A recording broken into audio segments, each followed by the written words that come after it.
ಮೌನವಾಗಿ ನಿಂತಿದ್ದೀರಿ ಸ್ವಾಮಿ? ಏನು ಮಾಡಬೇಕು ಎಂದು ನೀವೇ ಹೇಳುತ್ತೀನಿ ಎಂದಿದ್ದೀರಿ.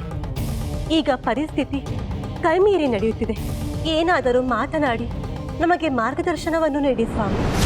ದೇವ, ನೀವೇ ಹೀಗೆ ಸುಮ್ಮನೆ ನಿಂತು ಬಿಟ್ಟರೆ ಹೇಗೆ? ನಿಮ್ಮ ಭಕ್ತರ ಗತಿ ಏನಾಗಬೇಕು? ಋಷಿ ಸಮೂಹಕ್ಕೂ ಅವರ ತಪಸ್ಸಿನ ತಾಪ ತಟ್ಟುತ್ತಿದೆ. ಯಜ್ಞ ಯಾಗಾದಿಗಳು ಅರ್ಧಕ್ಕೆ ನಿಂತು ಬಿಟ್ಟಿದೆ. ಅಕಾಲದಲ್ಲಿ ಉಂಟಾಗುತ್ತಿರುವ ಈ ವೈಪರೀತ್ಯದ ಮೂಲವನ್ನು ತಿಳಿದುಕೊಳ್ಳಲು ಯಾರಿಂದಲೂ ಸಾಧ್ಯವಾಗುತ್ತಿಲ್ಲ. ಮಾನವರ ಬೊಬ್ಬೆ ಸ್ವರ್ಗಲೋಕಕ್ಕೂ ತಲುಪುತ್ತಿದೆ. ಮಾನವರನ್ನು ಬಿಡಿದೇವ, ಸಾಕ್ಷಾತ್ ಭೂದೇವಿಯೇ ನಲಗಿ ಹೋಗುತ್ತಿದ್ದಾಳೆ.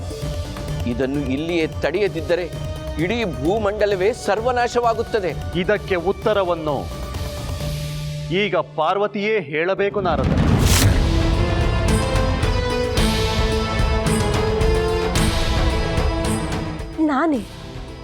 ನಾನೇನು ಹೇಳಬೇಕು ಸ್ವಾಮಿ? ಹೌದು ದೇವಿ, ರೇಣುಕೆ ಯಲ್ಲಮ್ಮರು ನಿನ್ನ ಅಂಶಗಳು. ಎಷ್ಟೇ ಚಂಚಲ ಚಿತ್ತರಾದರೂ ತಾವು ಕೈಗೊಂಡಿರುವ ತಪಸ್ಸನ್ನು ಅರ್ಧಕ್ಕೆ ನಿಲ್ಲಿಸುವವರು ಅವರಲ್ಲ. ನಾನೀಗ ಹೋಗದೇ ಇದ್ದರೆ ಪ್ರಪಂಚವು ನಾಶವಾಗಬಹುದು. ಹೋದರೆ ಸತ್ಯವನ್ನು ತಿಳಿಸುವ ಪ್ರಸಂಗ ಎದುರಾಗುವುದು.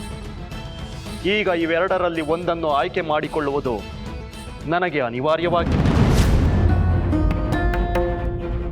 ಇದಕ್ಕೆ ಉತ್ತರವು ನಿನ್ನಿಂದಲೇ ಸಿಗಬೇಕು.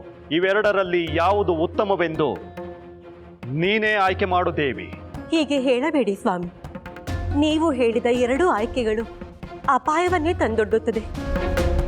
ಹಾವು ಸಾಯಬಾರದು, ಕೋಲು ಮುರಿಯಬಾರದು ಎಂದರೆ ಹೇಗೆ ದೇವಿ? ಅವರು ಮನಸ್ಸಿಟ್ಟು ಮಾಡುತ್ತಿರುವ ತಪಸ್ಸಿಗೆ ಫಲವನ್ನು ನೀಡಬೇಕಾದ್ದು ನನ್ನ ಧರ್ಮ. ರೇಣುಕಾ ಯಲ್ಲಮ್ಮ ಶ್ರೀ ರೇಣುಕಾ ಯಲ್ಲಮ್ಮ